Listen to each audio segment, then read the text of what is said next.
When you see fresh dirt being thrown on top of such a small body, something inside you dies too. And nobody ever prepares you for that kind of pain. Good morning, my dear viewers. This is Grandma Betty, 78 years young, speaking to you from my little living room in Portland, Oregon. The air conditioning is running because this summer heat is relentless, but thank God today I have a safe roof over my head. I can hardly believe I can say that after everything I've been through. Today, I'm going to share with you a story that I've kept locked inside my heart for more than 50 years. A story of love that turned into a nightmare, of shattered dreams, and of a pain that no mother should ever know.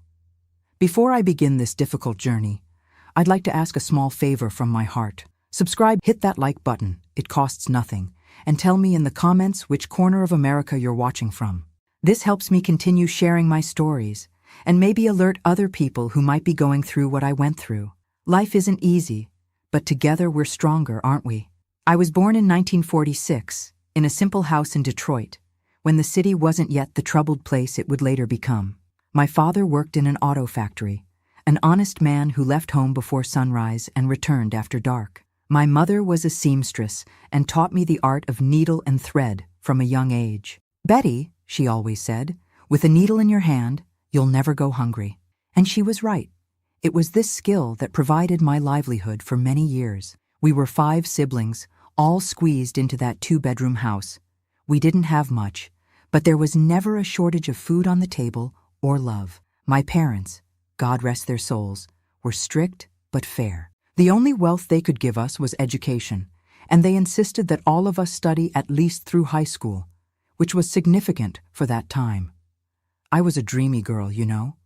I spent hours looking at fashion magazines that my mother brought home from her wealthier clients, imagining that one day I would have pretty dresses like those. In school, I was dedicated, especially in English and art. I loved writing short stories and dreamed of becoming a teacher. I thought the teachers with their notebooks and books were so elegant and respected by everyone. At 17, I got my first job at a clothing store downtown. It wasn't much. I arranged the racks, helped customers, made small alterations to garments. But to me, it represented independence. I could help at home and still save a little for my dreams. I continued studying at night, determined to get my teaching degree. It was during this time, working at the store, that I met Jack. Oh my God, he was so handsome. Tall, dark-haired, with those green eyes that seemed to see right through you. He worked at a shoe store across the street and always came to buy cigarettes at the newsstand in front of our store. One day, he caught me looking at him and smiled. It was a smile that brightened the entire day. "Good afternoon, miss. Your dress matches your eyes," he said the first time he worked up the courage to speak to me. I was so flustered I could barely thank him. He was 23, 6 years older than me, and had a confidence that fascinated me. He spoke as if the whole world was at his feet. At first it was just that. Smiles exchanged through the store window, quick greetings when we crossed paths on the street. Then came the little notes he left at the newsstand for the vendor to give to me. Small poems, shy declarations, invitations for coffee that I initially refused out of shyness and concern for what my mother would say. "A proper young lady doesn't go out alone with a man she barely knows," she always warned. And I respected that. I'd been raised that way. But Jack was persistent. One day, he appeared in the store as a customer. He wanted to buy a tie for his father, he said. He spent almost an hour there, trying on ties, making me laugh with his stories. When my boss wasn't looking, he invited me for that coffee again. Just a quick coffee, at the diner on the corner. Public place, full of people. "Your reputation will remain intact, I promise." I finally gave in. That first coffee turned into many others. Soon we were meeting regularly after work, sometimes just to walk downtown before each of us headed home. He was charming, spoke beautifully, had grand plans. "I'm going to open my own store one day, you'll see. I won't be a salesman my whole life. I have vision for business." My parents were suspicious at first. Dad especially thought Jack was too polished, that he talked like someone selling snake oil. But over time, he won their trust too. He showed up at our house with small gifts, a cake for Mom, a special package of coffee for Dad, candy for my younger siblings. "Educated young man," my father finally admitted after a few months, At least he seems to have a future. We dated for 2 years. They were the happiest years of my life until then. Jack treated me like a princess. I remember one birthday when he saved for months to take me to a fancy restaurant downtown, one of those with cloth napkins and bow-tied waiters. I felt like I was on cloud 9. For a simple girl from Detroit, that was pure luxury. I continued studying, and he supported me. I want an intelligent wife, he would say. Not someone who only knows how to cook. That charmed me. It was so different from other young men I knew, who only wanted girls to take care of the house and have children. At the end of 1965, he proposed. It was on a Sunday after church. We were sitting on a park bench eating ice cream when he pulled a small box from his pocket. The ring was simple, a small stone, but to me, it was worth more than any diamond. I want you to be my wife, Betty. I want to build a life with you. We got married 6 months later, in a simple ceremony at the neighborhood church. Me in my white dress made by my mother, him in a new navy blue suit. We didn't have money for a big celebration, just a lunch at my parents' house for immediate family. But we were happy, full of dreams. We moved into a small rented room near my parents' house. It was small but neat. I took care in decorating it, made colorful curtains, embroidered pillows. I wanted our little corner to be cozy, a real home. Jack continued working at the shoe store, now as a manager. I had managed to complete my teaching degree and was teaching children at a neighborhood school. I didn't earn much, but it helped with expenses, and I felt fulfilled. I always loved children, and being able to teach was an immense joy. The first months of marriage were like a dream. Jack would come home from work, hug me tight, ask how my day had been. Sometimes he brought a little flower, a chocolate, small surprises to please me. On weekends, we would go to the movies or simply walk around the city, making plans, imagining the future. We'll have 3 children, he would say. 2 boys and a girl, in that order.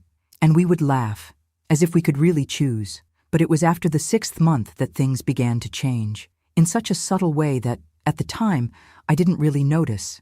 It was like that story of the frog in water that gradually heats up. When it realizes the water is boiling, it's too late to jump out. The first time I noticed something different was when I came home 20 minutes late from school. I had been talking with a student's mother who was having difficulties. When I entered, Jack was already there, sitting in our small living room with a stern face. "Where were you?" he asked, without the usual kiss. "At school, talking with a student's mother." "Why?" "School ends at 5. It's 5:20.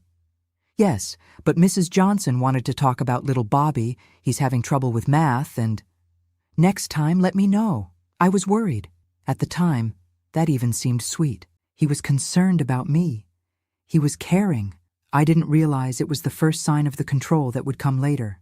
Soon came the money issue. Jack decided we should have a joint account where all our money would be deposited. "We're a couple now, Betty. What's mine is yours, and what's yours is mine." I agreed, of course. It made sense. We were a family. I just didn't notice that, little by little, he began to question every cent I spent. "Did you really need to buy that fabric? Isn't that lipstick too expensive? Why did you spend so much at the grocery store this week?" There was always an explanation that seemed reasonable. We were saving to buy our own house. We wanted to give a better life to the children who would come. It was financial prudence, not control. Or so I thought. Then came the suggestions about my clothes. "Isn't that dress a bit too low cut for a teacher? That skirt shows your figure too much. The students' parents might get the wrong idea." Always with that tone of concern, of someone who only wants what's best for me. And I, fool that I was, thought that was normal. I even found it nice that he cared so much about my reputation, about our image as a couple. I didn't realize that, slowly, he was molding me, diminishing me, turning me into a shadow of who I was. Visits to my family also began to become rarer. There was always a reason. Jack was tired. He had to work the next day. My father had made a comment that offended him. My mother was interfering too much in our lives. Gradually, the interval between visits increased. From every week to every 2 weeks, then to once a month, then only on special occasions. We're our own family now, Betty. We need to build our own traditions, our own moments. When we completed a year of marriage, we were already living in another neighborhood, farther away. Jack had gotten a promotion at a bigger store on the other side of the city. The rent was more expensive, but the apartment was better. The justification for the move was irrefutable. It was closer to his work, we would save on transportation. The fact that it was a 2-hour trip to the little school where I taught and almost 3 hours to my parents' house was a small inconvenience that I should accept for the good of our family. That's when he started suggesting that maybe I should stop working. You arrive so tired every day, Betty, and look at how much you spend on transportation. There's almost nothing left of your salary. I resisted this idea. I loved teaching, loved my students. It was more than a job. It was a calling, but the pressure kept increasing. Jack now called the school several times a day to check if I was okay. The other teachers began to look at me strangely. The principal called me in for a talk. "Betty, your husband seems very attentive. Is everything okay at home?" I blushed with embarrassment. "Of course, Mrs. Wilson. He just worries a lot. You know how it is." She didn't seem convinced, but she didn't insist.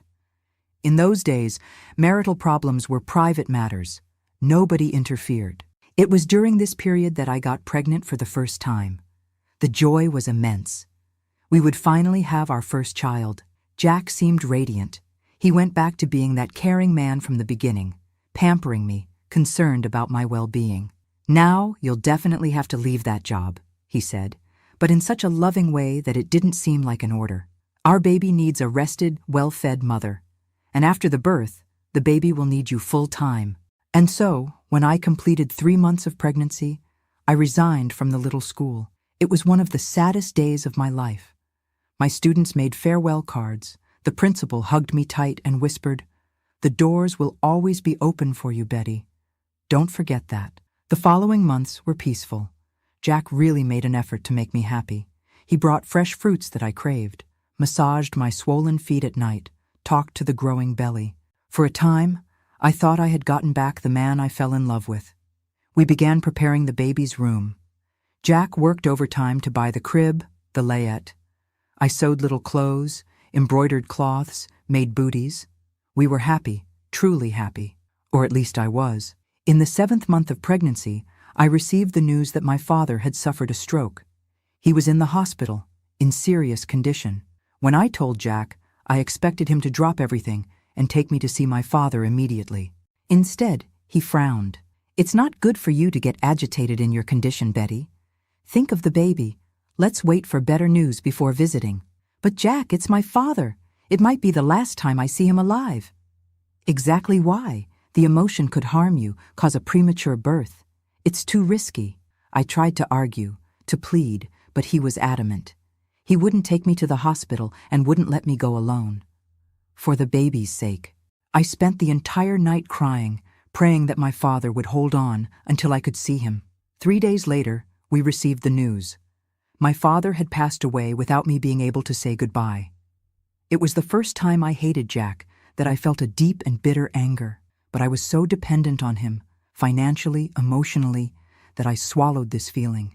After all, he was only taking care of me and the baby, right? At least that's what I kept telling myself. At the funeral, which Jack finally allowed me to attend, my mother noticed something. "Betty, that bruise on your arm. What happened?" I quickly pulled down the sleeve of my dress to cover it. "Nothing, Mom. I bumped into the kitchen cabinet." I didn't tell her about the argument the night before, when Jack held my arm forcefully to prevent me from going out alone to buy flowers for the wake. I didn't tell her about how he had started using physical force to calm me down when I got too emotional. Because at that moment, with a baby about to be born and a father freshly buried, the last thing I wanted was to admit that I had made a terrible mistake in marrying Jack, that charming man had transformed into a controlling monster, that I was trapped in a gilded cage that got smaller every day. But the worst was yet to come, and nothing, absolutely nothing, could have prepared me for what would happen after our son was born.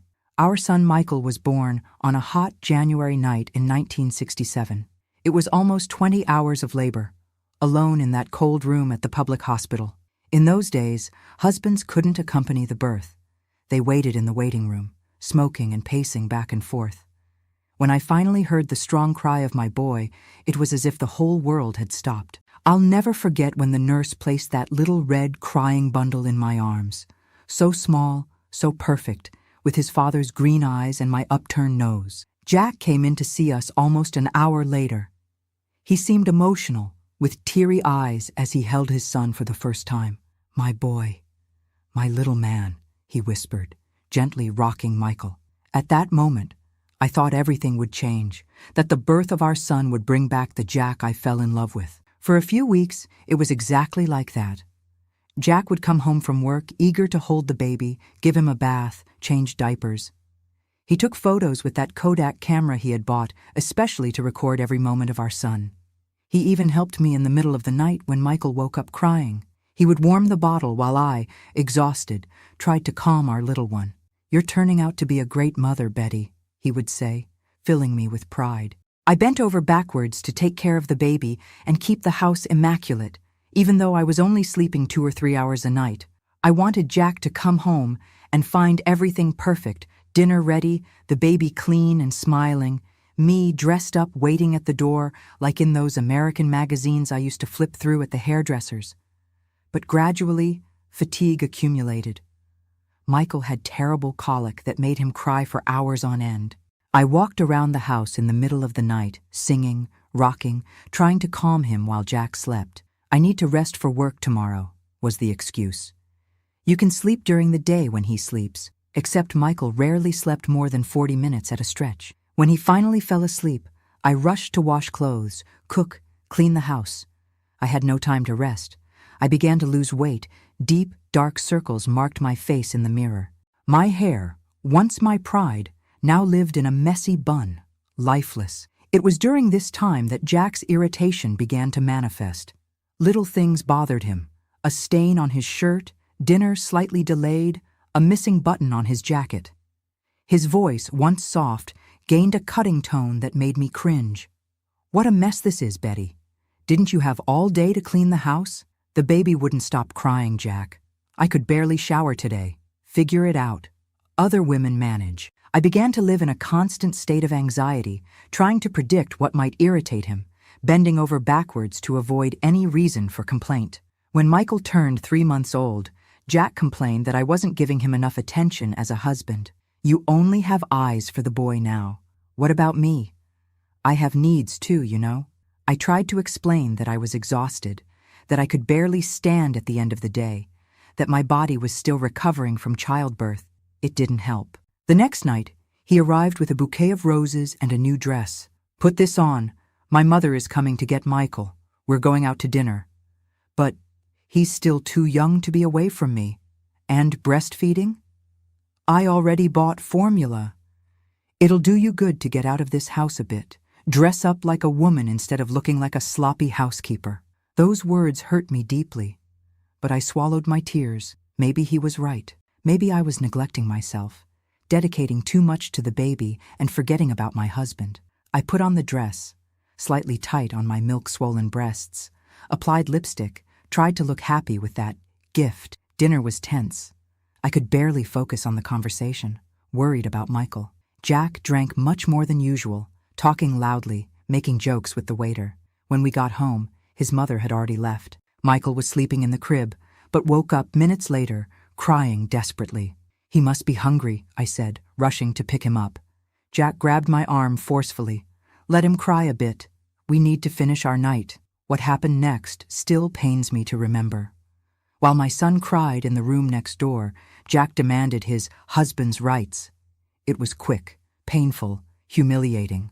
When he finally let me go to the baby, Michael was purple from crying so much, his diaper soaked, refusing the formula bottle his grandmother had left. That night marked a definitive change in our marriage. Jack began to demand that I be a wife before being a mother. He criticized the time I spent with Michael, said I was spoiling the boy with so much holding, so much attention. "A man needs to learn to be strong from an early age," he would repeat when I ran to soothe the baby's cry. "You'll turn my son into a sissy if you continue like this." Michael was growing fast, already sitting up on his own, smiling when he saw me, laughing when I made silly faces for him. He was a beautiful baby, full of life. Jack seemed proud when he showed him off to friends and coworkers, but at home the story was different. He was bothered by the noise, by toys scattered around, by the attention the baby demanded. "This boy only knows how to cry. I can't stand this noise anymore." It was during one of these outbursts of anger that he hit Michael for the first time. Our son was 8 months old, learning to crawl, and knocked over the full ashtray onto the living room carpet. Jack, who was watching football on TV, jumped up and slapped the baby's little hand hard enough to leave a mark. My son's cry of pain and fright was like a knife in my chest. I ran to pick him up, but Jack pushed me away. "Let him learn. He needs to know there are consequences when he messes up. He's just a baby, Jack. He doesn't understand what he did. And he'll continue not understanding if you keep coddling him all the time." That night, when Jack finally fell asleep, I took Michael from the crib and brought him to the kitchen. Sitting at the small table, with my son nestled in my lap, I thought for the first time about leaving. Going back to my mother's house, starting over, anything to protect my son from this man I no longer recognized. But where would I go? My mother could barely support herself after my father's death. I had no savings of my own. All money went into the account controlled by Jack. I no longer had contact with friends, colleagues from the school where I had taught. I was completely isolated, dependent. I decided I needed to hang on, at least until I could come up with a plan. Maybe get a secret job while Jack was away, save some hidden money, prepare an escape. But with a small baby, it seemed impossible. The following months were of constant tension. Jack found fault with everything. The food, the cleaning, Michael's crying, my appearance. The slaps on the baby's hand became frequent, for increasingly trivial disobediences. Spilling food, making noise during the TV news, crying when his father tried to hold him. "He hates me. You've poisoned my son against me," Jack would shout, as if a baby less than a year old could elaborate such feelings. I began to notice that Michael really did become tense when his father came home. He would stop playing, stay very quiet in a corner, as if trying to make himself invisible. At just 1 year old, he had already learned to fear his own father. This broke my heart. One Sunday morning, when Michael had just started taking his first steps, Jack announced he had a surprise. We were going to spend the day at the zoo, like a normal family. I was excited about the idea. It had been so long since we'd gone out for something fun. I dressed Michael in his nicest outfit, prepared a bag with diapers, bottles, cookies. I even applied lipstick and put on a floral dress, trying to rekindle something of our old relationship. The outing started well. Michael was enchanted with the animals, pointing and babbling his first words, "Woof, woof," for any animal, regardless of whether it was a lion or a monkey. Jack seemed relaxed, taking photos, buying cotton candy, holding his son to see the animals better in their enclosures. He seemed like the father I had always dreamed he would be. Until, on the way back, we hit terrible traffic. The car was hot. Michael began to get irritable, crying. I tried to distract him with toys, songs, but nothing helped. Jack gripped the steering wheel tightly, his face getting redder and redder. "Shut that boy up, Betty. I can't stand this crying anymore. He's tired, hot. It's normal. It will pass." Michael cried louder, kicking in the improvised car seat. In those days, there weren't the safety seats of today. Suddenly, Jack slammed on the brakes at the shoulder with a jolt that threw us forward. "Give him here. I'll teach him to be quiet." "No, Jack, he's just a baby." But he had already turned to the back seat, pulling Michael by the arm so hard that my son screamed in pain. I tried to stop him, threw myself between them, received a slap to the face that left me dizzy. "Get out of the way, Betty. This brat needs to learn to respect his father." What followed was a nightmare. Right there on the shoulder of the interstate, with cars passing at high speed, Jack beat our son. Not just slaps on the hand or bottom, as he had done before, but slaps to the face, to the head. Michael screamed in panic, his little face red, his eyes wide with terror. I became desperate, trying to protect my son, receiving some of the blows. I screamed for help, but the noise of the cars swallowed my voice. Finally, I managed to grab Michael and curl up with him in the corner of the seat, forming a barrier with my body. "Have you lost your mind? You'll kill our son!" Jack stopped, panting, looking at his own hands as if he didn't recognize what he had just done. Michael sobbed against my chest, trembling. A trickle of blood ran from his small nostril. "He drives me crazy," Jack muttered, running his hand through his hair. "If he behaved properly, this wouldn't happen." We returned home in deadly silence. Michael eventually fell asleep, exhausted from crying so much. I looked out the window, tears silently streaming down, a decision forming in my mind. No matter how, no matter where, we had to escape. My son wouldn't survive much longer in that house. That night, after Jack fell asleep, I made a small bundle with some of our clothes and a little food. I took the money I had managed to hide over the months, a few coins here and there from grocery change, kept in a cookie tin at the back of the cupboard. It was little, very little, but it would have to do. I planned to leave the next morning as soon as Jack went to work. I would go to the bus station, take a bus to anywhere far from there, maybe to a small town where the cost of living was lower. I would find a job, a place to stay. Anything would be better than that hell. But fate had other plans for us. The next morning, Jack announced that he wouldn't be going to work. He had taken the day off to fix what happened yesterday. "We're going to be a real family from today on, Betty. No shouting, no problems. I promise." I had heard promises like that before. After each explosion of violence came the remorse, the vows of change, the small kindnesses that lasted a few days before everything went back to normal. It was a cycle I knew all too well. But that day, Jack seemed different, calmer, more centered. He played with Michael during the morning, with a patience he hadn't shown in months. He even helped me prepare lunch, talking about plans for the future like in the old days. "I'm thinking about moving us to a bigger house, with a yard for the boy to play in. What do you think?" I responded mechanically, smiling at the right moments, agreeing with everything. Inside, I was in pieces. My escape plan had been postponed, but I wouldn't give up. Not after what I had seen the day before. Not after realizing that the violence only increased, that one day it could be too late. In the afternoon, Jack announced he was going to the grocery store to buy ice cream. A treat for the little champ. As soon as he left, I ran to get the hidden bundle. It was my chance. We had little time. I was dressing Michael when I heard the front door open. Jack had returned too quickly. There was no ice cream in his hands. His gaze went directly to the bundle of clothes on the bed, to the prepared baby bag. "What is this, Betty? Were you thinking of leaving?" My blood froze. I tried to improvise an excuse. Just setting aside some old clothes to donate, and organizing Michael's bag for tomorrow.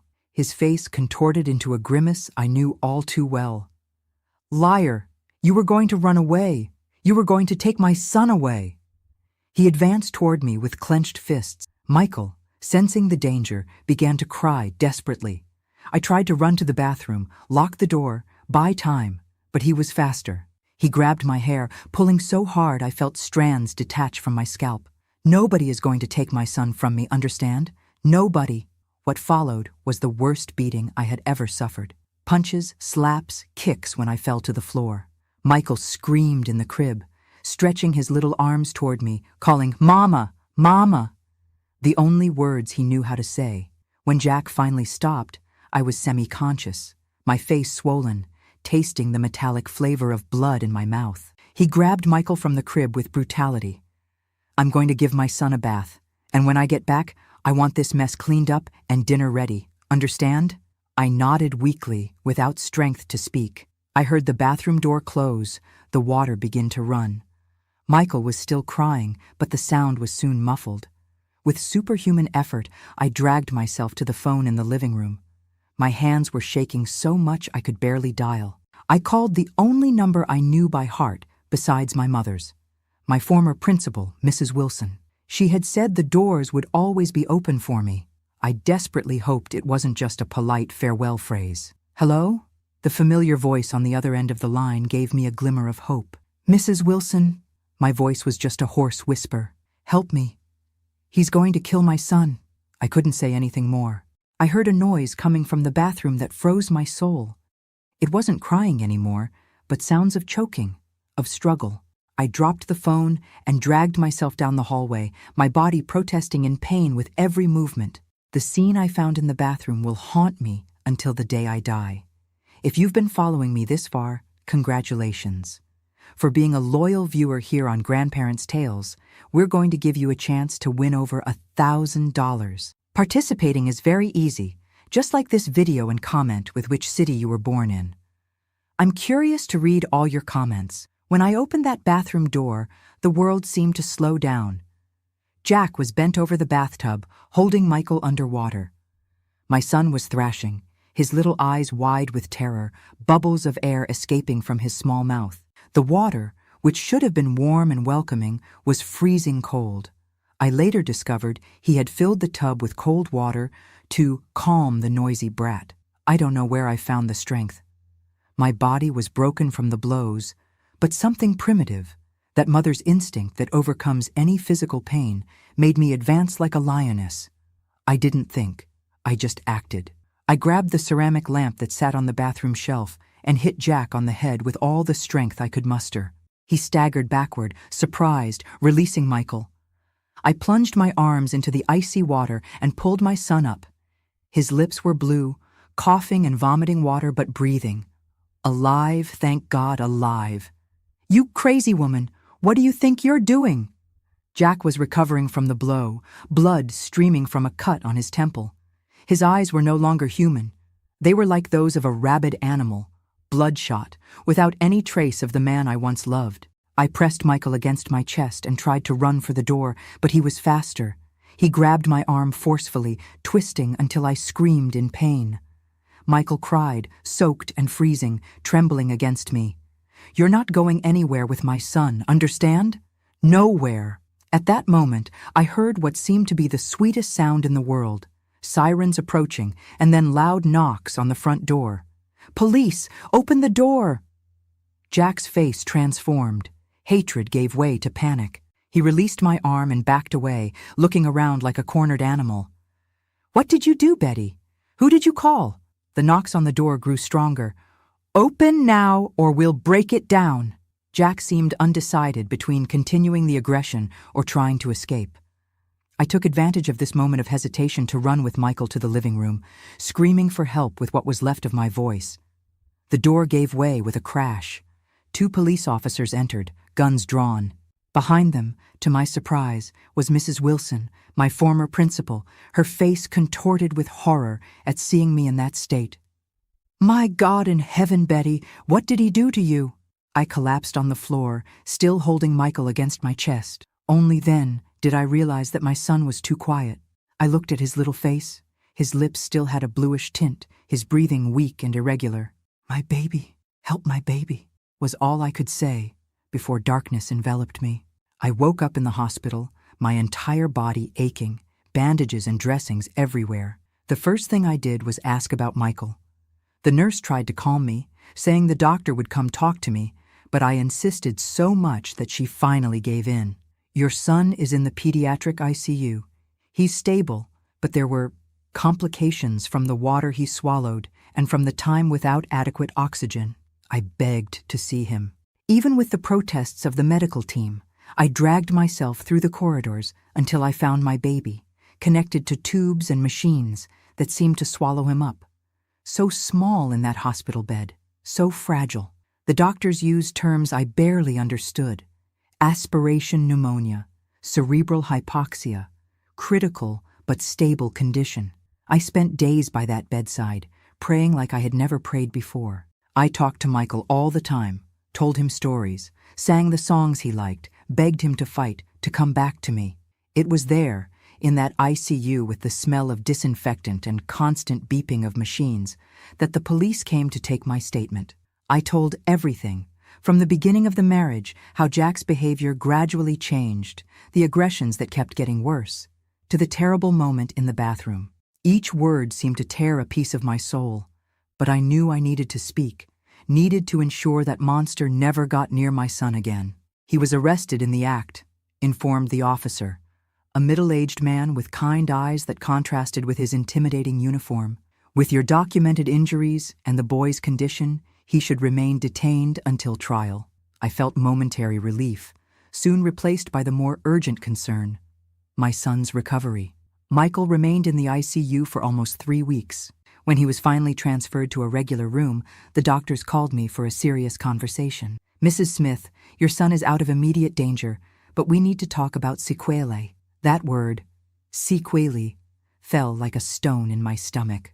The doctor, an older gentleman with gray hair and thick-rimmed glasses, chose his words carefully, but there was no gentle way to say what needed to be said. The prolonged lack of oxygenation may have caused brain damage. It's still too early to determine the exact extent, but we observed some concerning signs in reflexes and responses. I heard everything as if I were submerged, the words reaching me distorted: brain damage, compromised development, possible motor and cognitive delay, follow-up with specialists, physical therapy, speech therapy.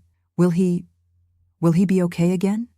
It was the only question I could formulate. The doctor sighed, removing his glasses to clean them, a gesture that seemed more like a way to buy time to choose his next words. The infant brain has an incredible capacity for recovery and adaptation, but it would be irresponsible of me to promise a complete recovery. Your son will need special care, a lot of patience and love. At that moment, I made a silent promise to Michael and to myself. I would dedicate every second of my life to helping my son overcome this. If I needed to move mountains, I would move them. If I needed to fight against the whole world, I would fight. When we finally were discharged, we had nowhere to go. Our house was sealed off, part of the criminal investigation. Jack remained in prison, but his family, who rarely visited us before, now appeared demanding rights over Michael. My mother-in-law even insinuated that I was the one to blame for provoking her son until he lost his head. It was Mrs. Wilson who saved us again. She offered the guest room of her house until I could reorganize. "For as long as necessary, Betty. You are not alone in this." The following months were a constant battle. I accompanied Michael in endless sessions of various therapies: physical therapy to strengthen muscles that had lost tone, speech therapy to stimulate the speech that had regressed, occupational therapy to relearn basic skills. Each small progress was celebrated as a great victory. In parallel, I faced the criminal process against Jack.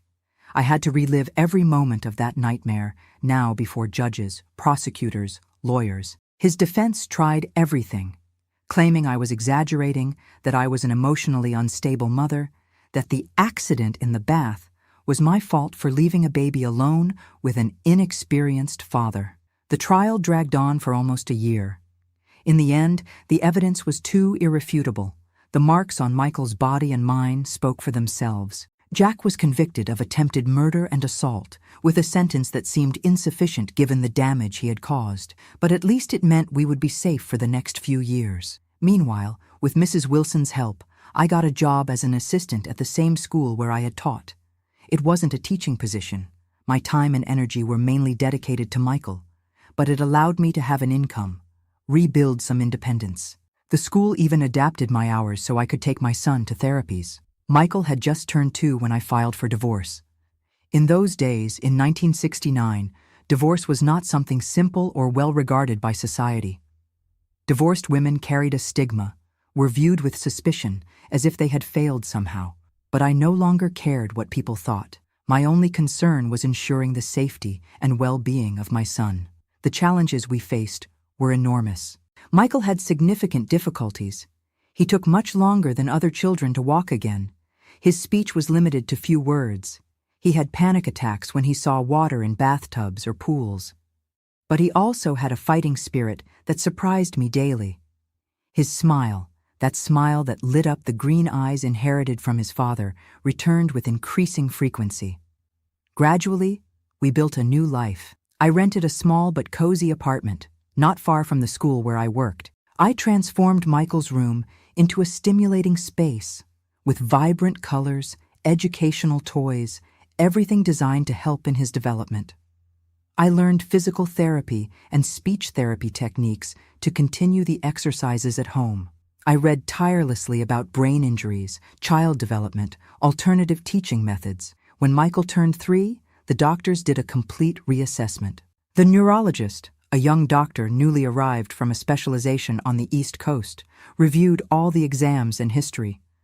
"Mrs. Smith, your son has made remarkable progress, far beyond what we initially expected." Those words were like a balm for my exhausted heart. Michael would still face challenges, would still need therapies and follow-up. But the dedication had borne fruit. He now spoke small sentences, could run, albeit with some imbalance, showed interest in books and drawings. "This is due much more to your dedication than to any medical intervention," added the doctor.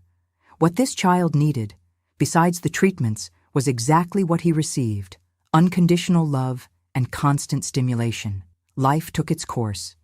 It wasn't easy being a single mother of a child with special needs in America in the 1970s. The prejudice was double, for being divorced and for having a different child. But I found strength where I didn't know it existed, creating armor against curious looks, malicious comments, unsolicited opinions. Michael and I became an inseparable team.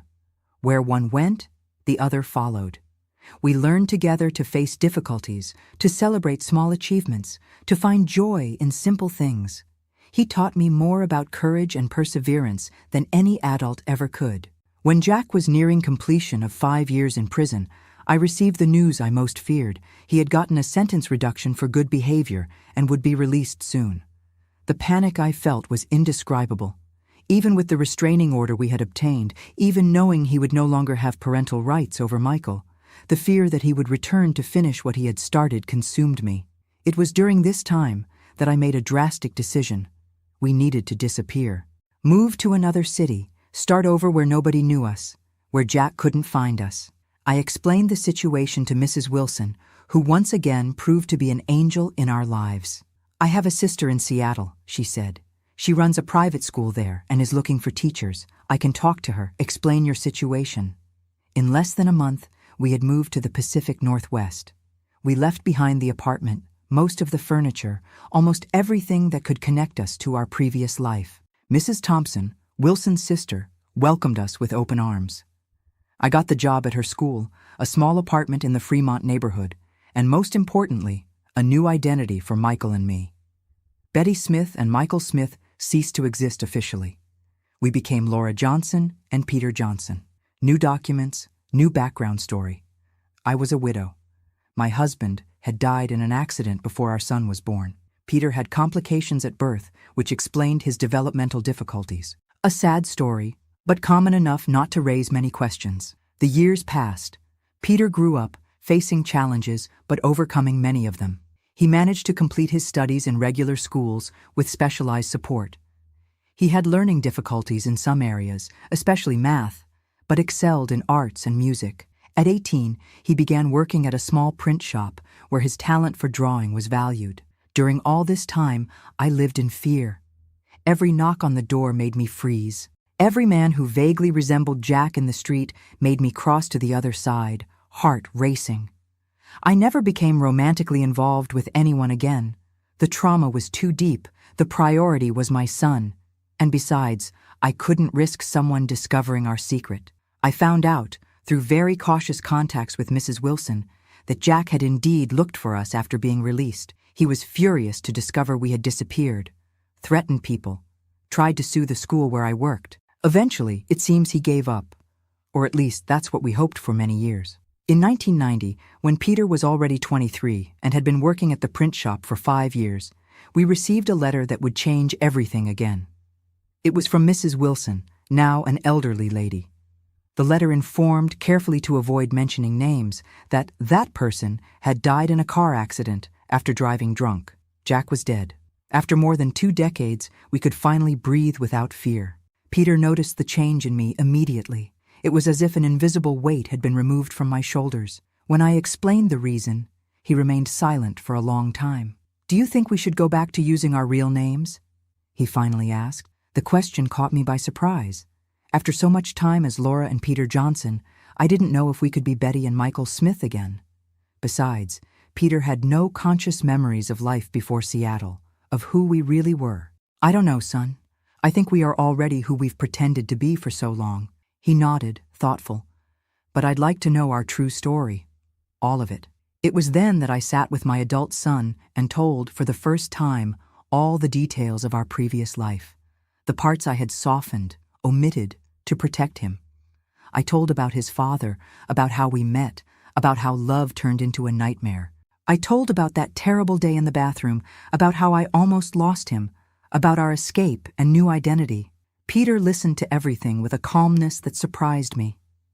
When I finished, with tears streaming down my face, he held my hands between his, man's hands, calloused from work, so different from the small hands I had once desperately protected. Thank you for saving me, Mom, for fighting for me when I couldn't fight for myself. Those simple words made all the sacrifice, all the struggle worth it. My son was alive, was a good man, kind, hard-working. We had survived, but fate still held one last surprise for us, one that even in my darkest nightmares I couldn't have imagined. We thought our life had finally found some peace after learning of Jack's death. Peter, or Michael, our real name that we only used in private conversations at home, was thriving at the print shop. At 25, he had been promoted to lead designer, creating logos and materials for local businesses.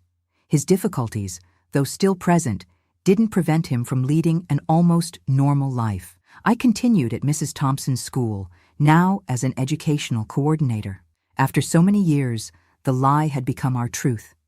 We were respected in the community, the dedicated widowed teacher and her talented son who overcame learning difficulties. We even had a small apartment of our own, bought with much sacrifice in endless installments. It was on a rainy Wednesday in March 1993 that everything changed again. Peter had left work early, complaining of a severe headache, a sequela that still occasionally tormented him since the childhood incident. I was at school, finalizing the organization of a parent-teacher meeting when the secretary called me urgently. "Mrs. Johnson, there's a man who wants to speak with you. He said it's important, about your son." My heart immediately froze. Even after all those years, fear never completely abandoned me. At the school reception, I found a man of about 50, with graying hair at the temples, in a well-cut suit. I didn't recognize him immediately. "Mrs. Smith, or should I say, Mrs. Johnson?" I felt the blood drain from my face. No one in Seattle knew my real name. "I don't know what you're talking about. I'm Laura Johnson." He smiled, a cold smile that didn't reach his eyes. "I think you do know, Betty. I'm Richard Nelson, Jack's younger brother. It took a while, but I finally found you and my nephew." At that moment, the world seemed to collapse around me. Jack's brother. I barely remembered him. He was much younger, was in the army when we got married. We rarely saw him. How had he found us after so many years? "What do you want from us? Jack is dead. We have nothing more to do with your family." "Oh, but we do," he replied, pulling an envelope from the inside pocket of his jacket. "My brother left a will. All his assets should go to his son, Michael. I've been looking for you for years, since he died." Finally, a private detective managed to track the identity change. I remained silent, calculating what to do. I needed to get home, alert Peter, maybe flee again. "I'm not here to cause problems," continued Richard, interpreting my silence as fear. "Jack was a troubled man, I always knew that. What he did to you and the boy was unforgivable. I'm here only to fulfill my legal obligation to deliver the inheritance to the rightful heir." I didn't trust him for a second. His expression was too similar to Jack's when he lied. The same calculating eyes, the same false smile. "I'll think about it. I need to go now." "Of course," he responded smoothly, handing me a card. "I'm staying at the Grand Hotel. I'll be around for a few days. I would very much like to meet my nephew." I left the school practically running, ignoring the curious looks. I needed to get home, check if Peter was okay, decide what to do. The whole bus ride, my heart beat erratically. The rain that fell seemed like a harbinger of dark times returning. When I arrived at our building, I immediately noticed something strange. The apartment door was ajar. Peter never left the door like that, especially when he had a headache. "Peter?" I called, slowly pushing the door. "Son?" The silence that answered me was disturbing. Our small apartment seemed strangely cold, as if an evil presence had passed through. In the living room, nothing seemed out of place. But when I reached the hallway leading to the bedrooms, I saw wet shoe marks on the floor. Marks that weren't mine or Peter's. "Peter!" I called louder, panic growing. "Are you there?" I opened the door to his room with my heart in my throat. Empty.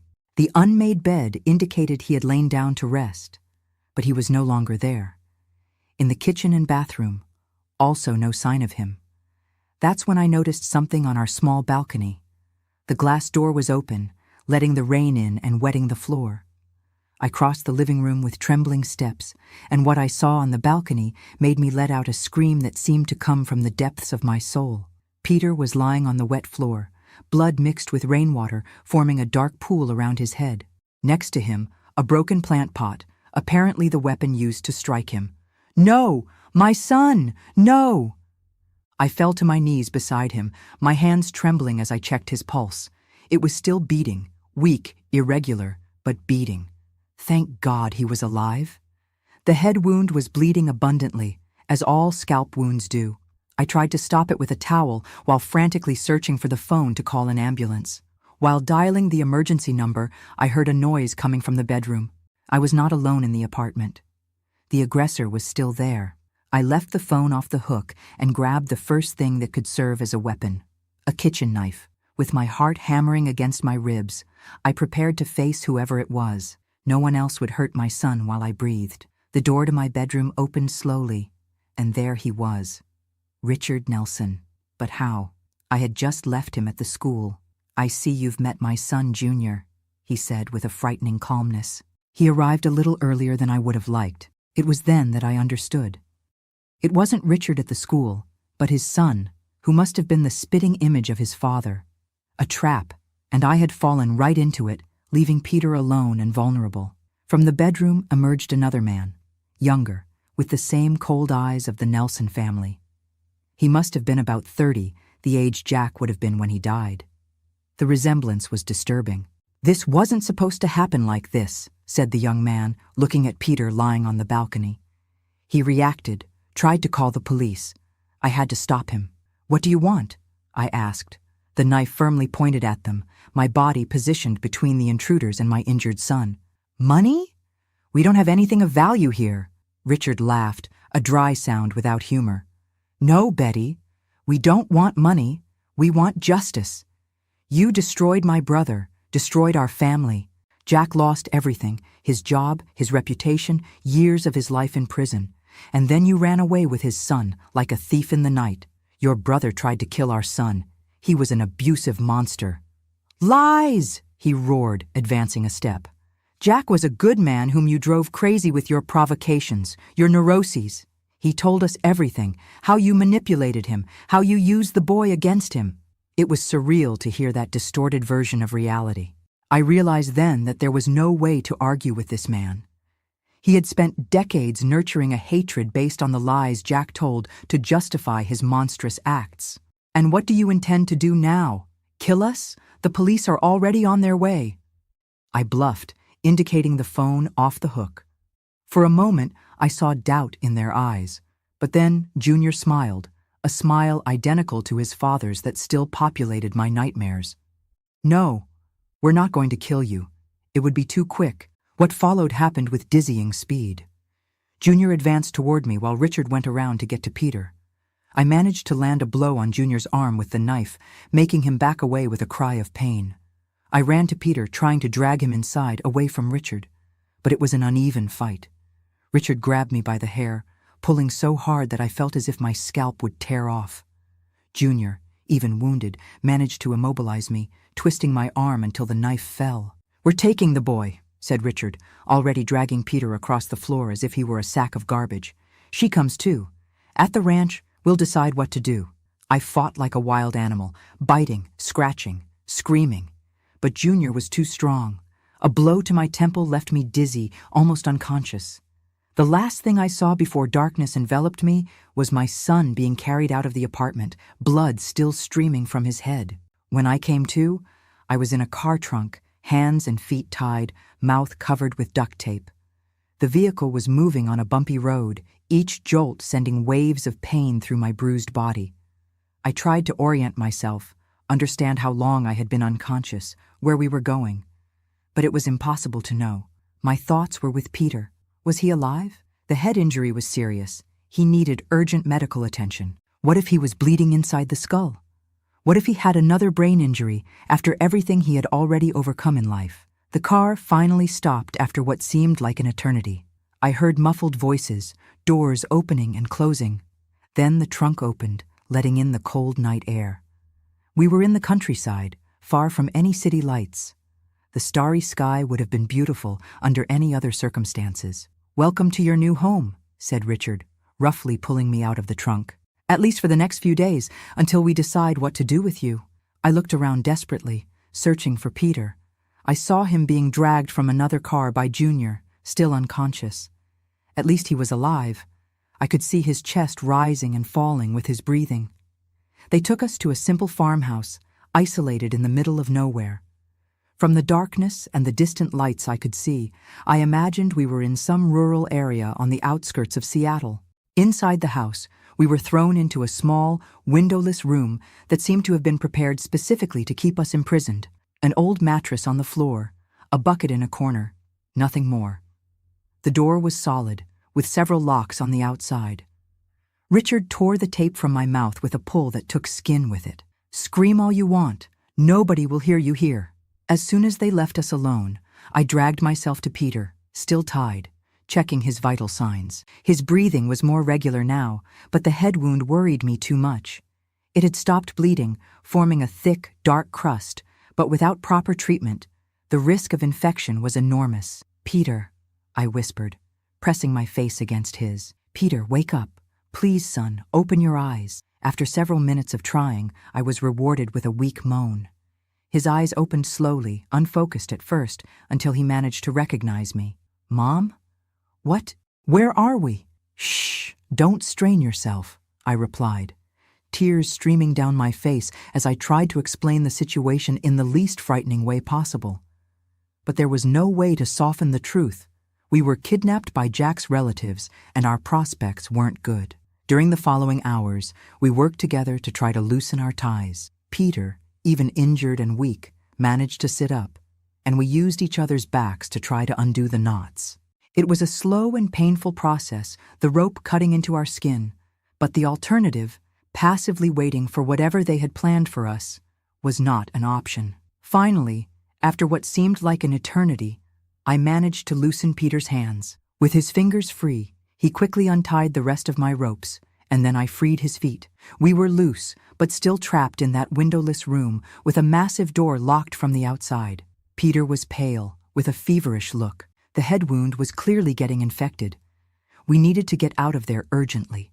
"We need a plan," I whispered, examining every inch of the room for a possible exit or something that could serve as a weapon.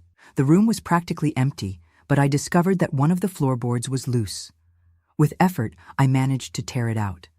It wasn't much, but it was a piece of wood with a relatively sharp point, better than nothing. We spent the whole night awake, alert to any sound, preparing ourselves for the first opportunity to escape. Peter was visibly getting worse, alternating between periods of lucidity and confusion. The fever was increasing, and he occasionally shivered with cold, despite the stuffy heat of the room without ventilation. "If we manage to get out of here," he murmured during a moment of clarity, "promise we won't run and hide anymore. Promise we'll face this, end this once and for all." I nodded, holding his hand hot with fever. "I promise, son. We'll never live in fear again." Dawn came, bringing with it sounds of movement throughout the house.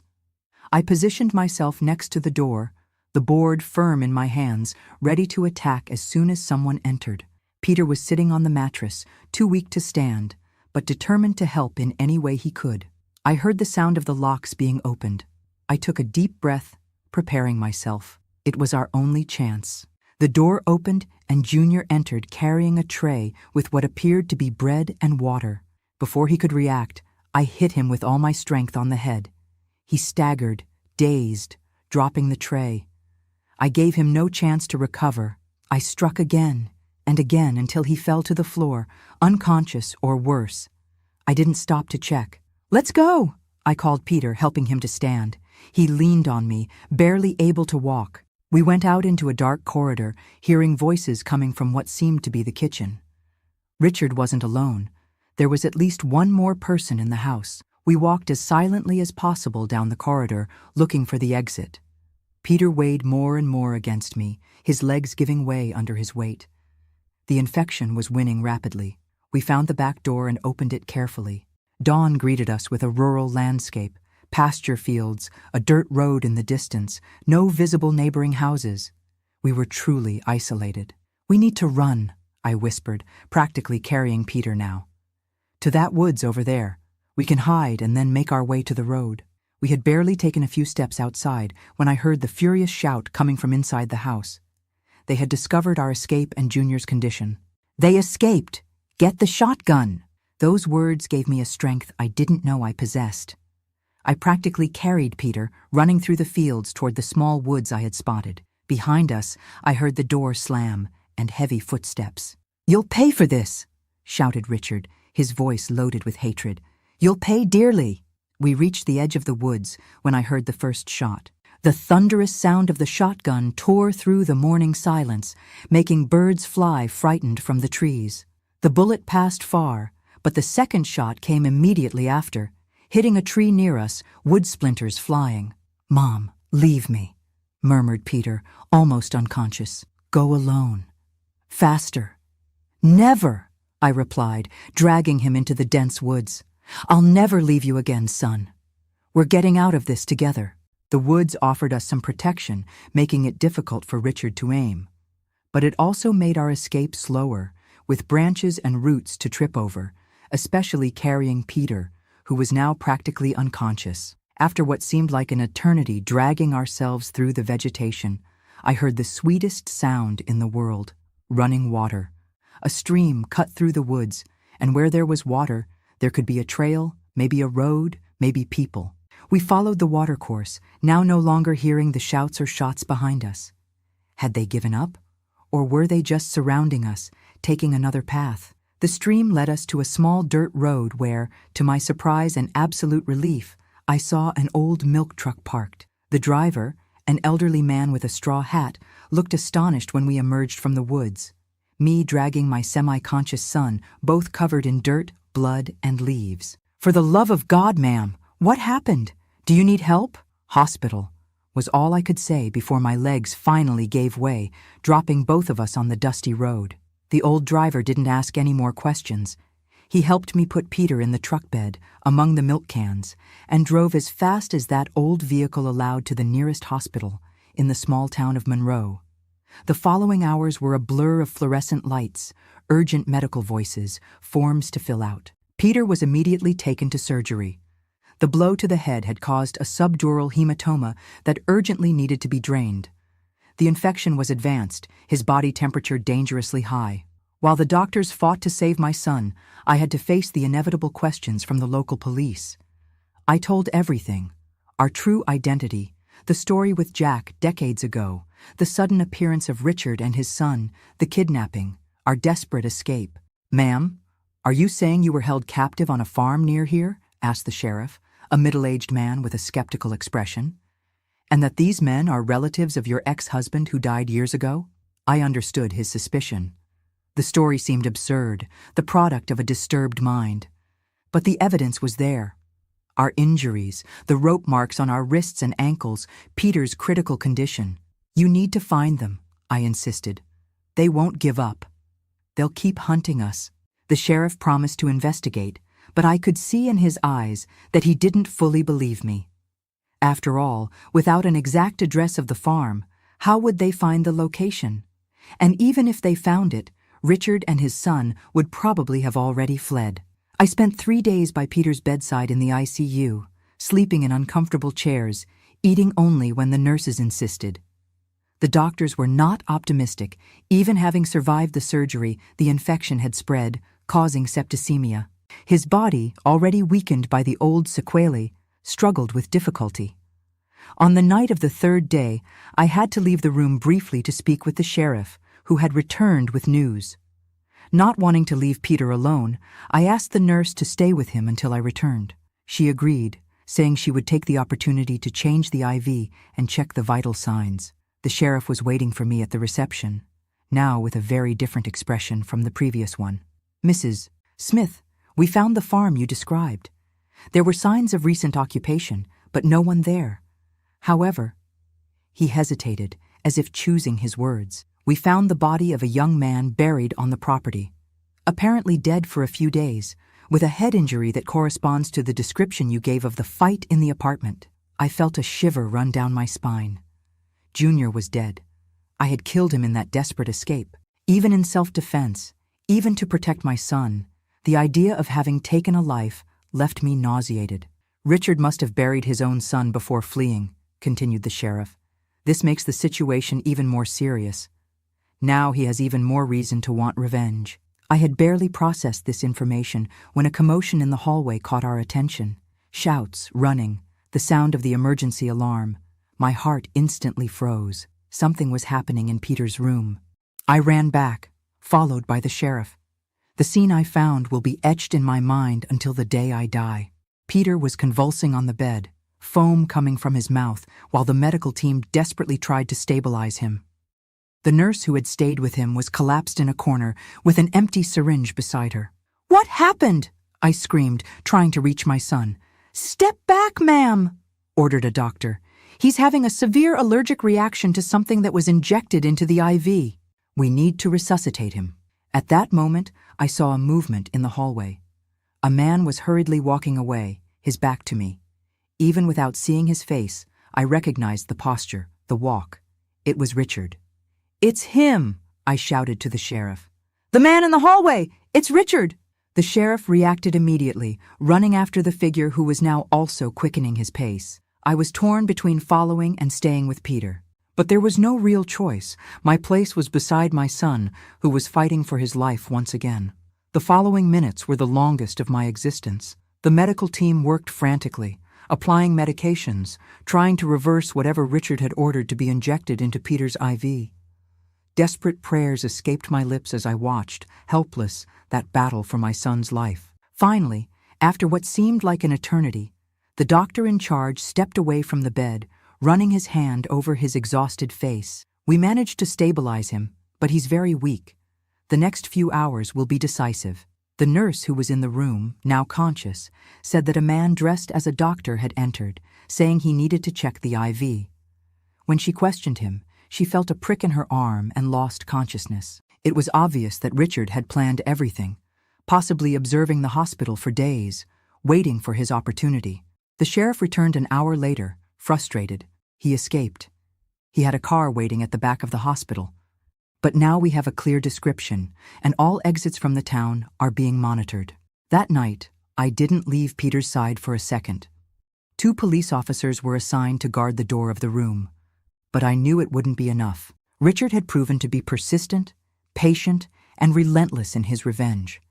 As long as we were alive, we wouldn't be safe. It was then that I made the most difficult decision of my life.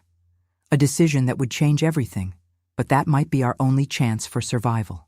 In the early morning hours at that hospital in Monroe, while the police officers dozed at the door and Peter breathed with difficulty connected to tubes and machines, I made the choice I never imagined I would need to make. I took a piece of paper and wrote a note for the sheriff, explaining my decision.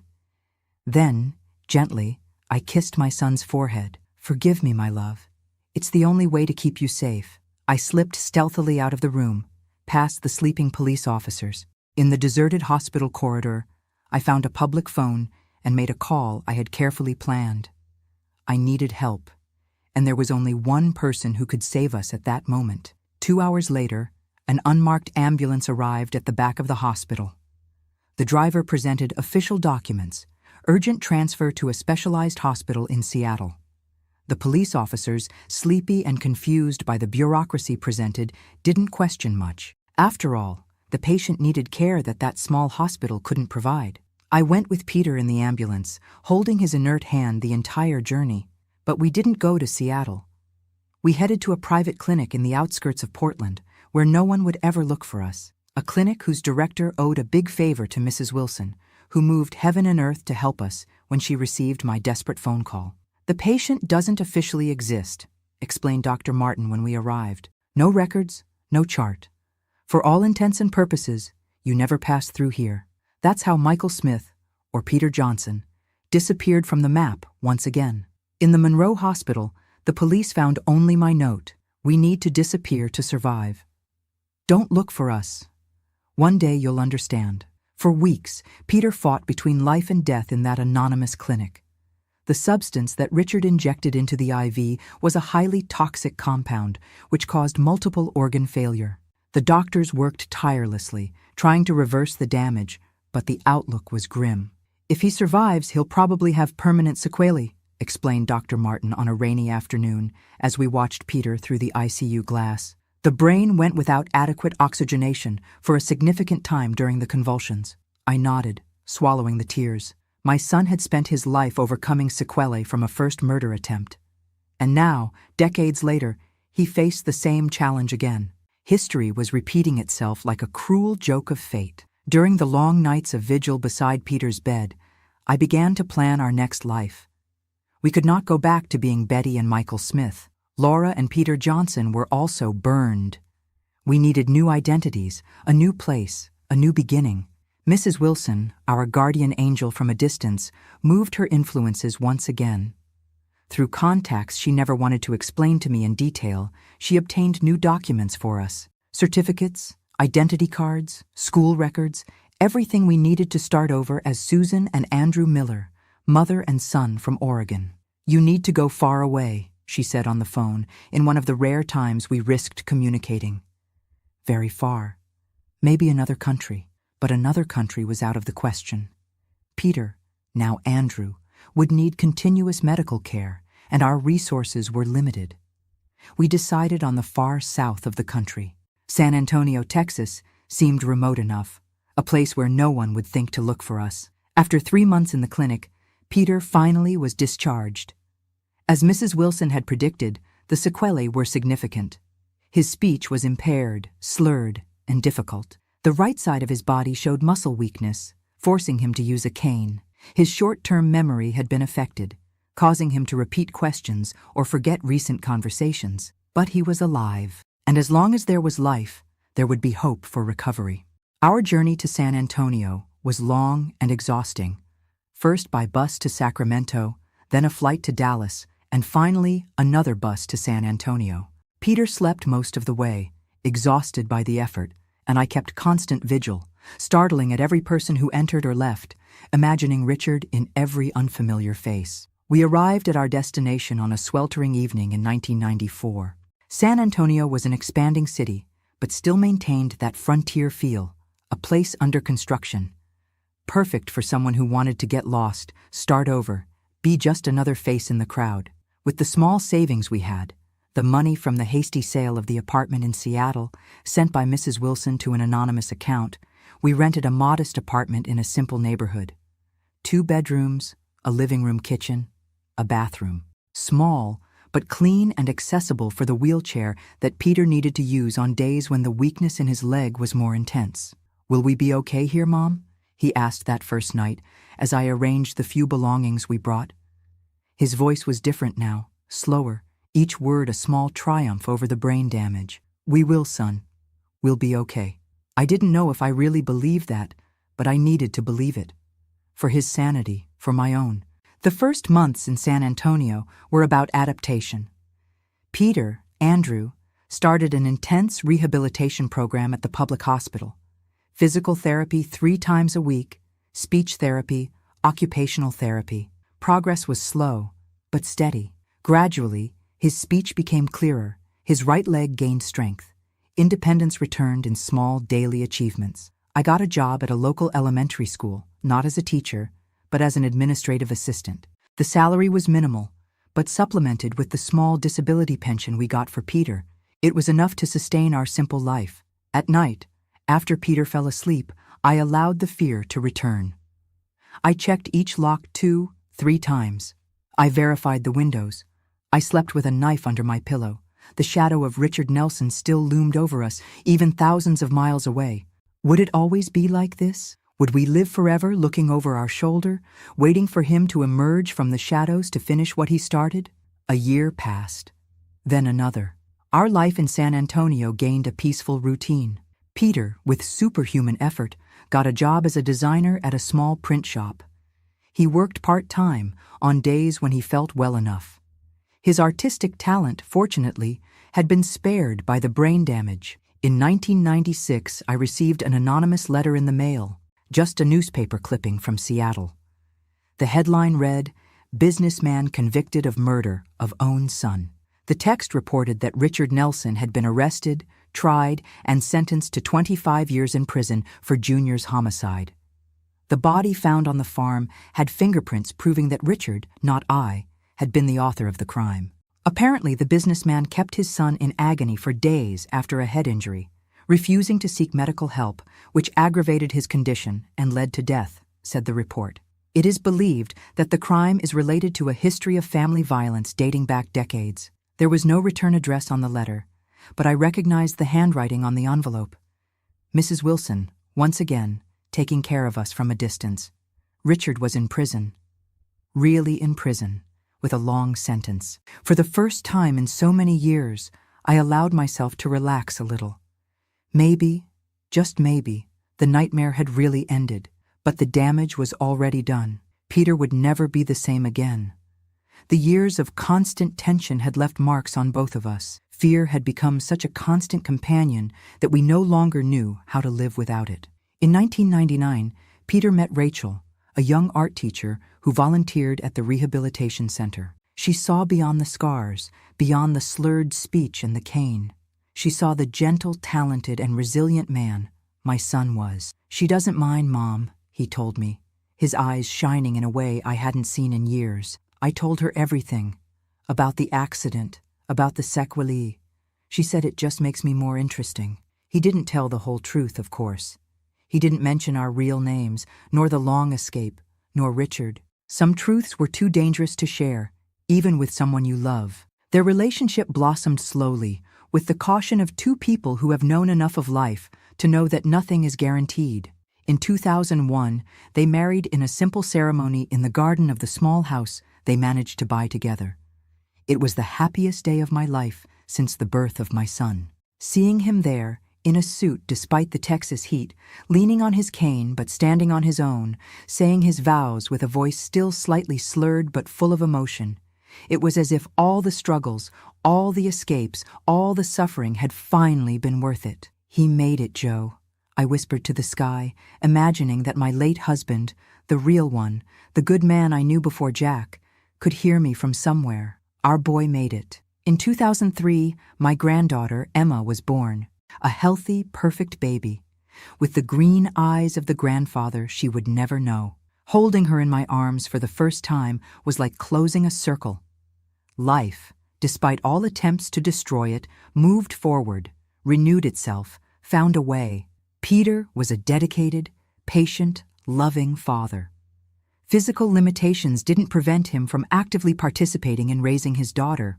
Even on bad days, when the pain in his leg was almost unbearable, or when memory failed, frustrating him to tears, he found strength to read a story, sing a lullaby, draw an animal to make Emma smile.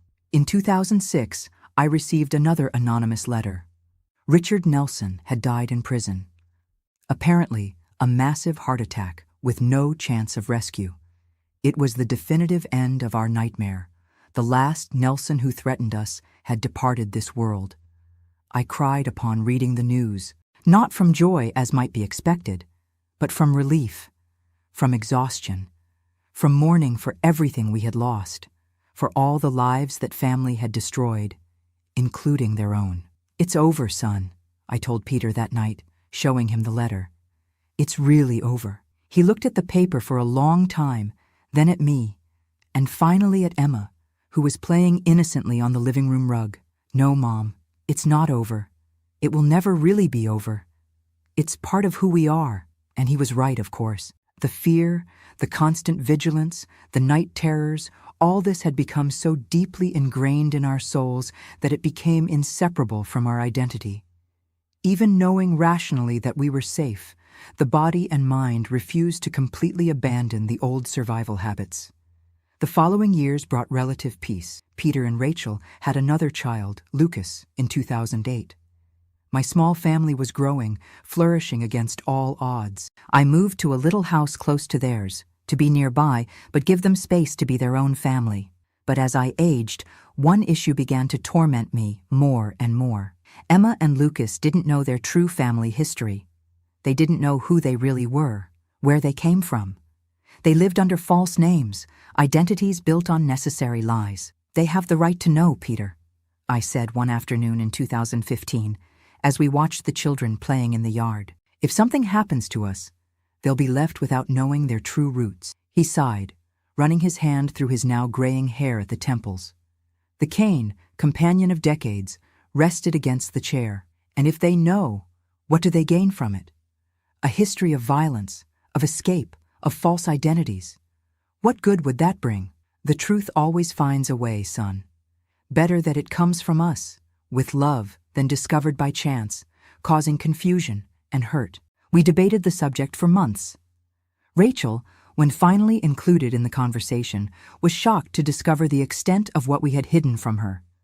But after the initial surprise, it was she who most supported the idea of revealing everything to the children, in an age-appropriate way, of course, without the darkest details. In 2018, in a carefully planned family meeting, we told part of the story to Emma, now 15, and Lucas, 10. We talked about the need to change names to escape from bad people, about how we had traveled across America to find a safe place. We kept the most violent details for the future, when they would be more mature to understand. So, my real name isn't Emma Miller? Asked my granddaughter, her eyes wide. Your name is Emma, Peter assured. That was never a lie. It's who you are, regardless of the last name. The children absorbed the revelation with the surprising resilience of youth. For them, it was almost like an adventure story. Secret escapes, new identities, defeated villains. The reality of the trauma, the constant fear, the violence that almost destroyed our family was still incomprehensible to their young minds. And maybe that was better. In 2020, when the pandemic hit America, we faced new challenges. Peter, with his complicated medical history, was high risk. The forced isolation brought up old traumas, the feeling of confinement, of imminent danger, of invisible threat. They were difficult months, reliving ghosts we thought were tamed. It was during this period, locked at home with too much time to think, that I decided our story needed to be told. Not just for our family, but for other people who might be going through what we went through. The cycle of abuse, the desperate escape, the rebuilding of a life from the rubble. When the restrictions lessened and we could gather again, I presented the idea to Peter. He initially resisted.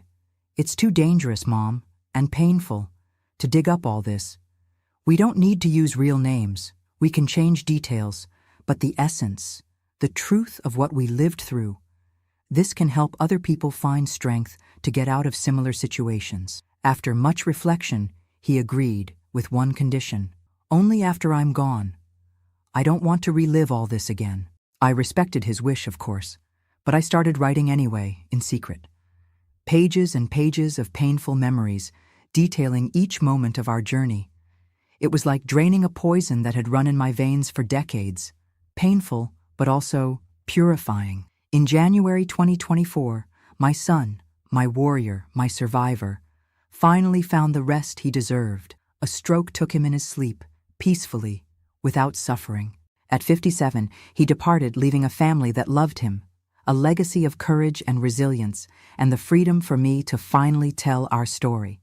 And so, my dear viewers, I come to the end of this narrative that I began a few weeks ago on this channel. From Betty Smith to Laura Johnson to Susan Miller, and finally just Grandma Betty to you all, I've shared the most painful and also most important story of my life. If you're watching and recognize yourself in any part of this story, if you live in fear, if you suffer abuse, if you think there's no way out, I want you to know there is a path. It's difficult, it's scary, it often seems impossible, but it exists. And you deserve to walk it. You deserve to live without fear. You deserve to be free. Today, at 78, I look back and see a life marked by unimaginable tragedies, but also by a strength I didn't know I possessed.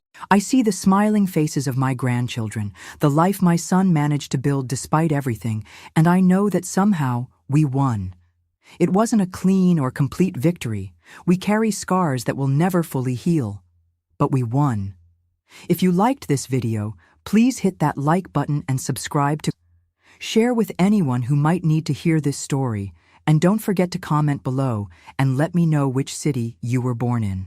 I love reading your comments and connecting with all of you wonderful people. A big hug from this grandma who learned the hardest way that while there is life, there is hope.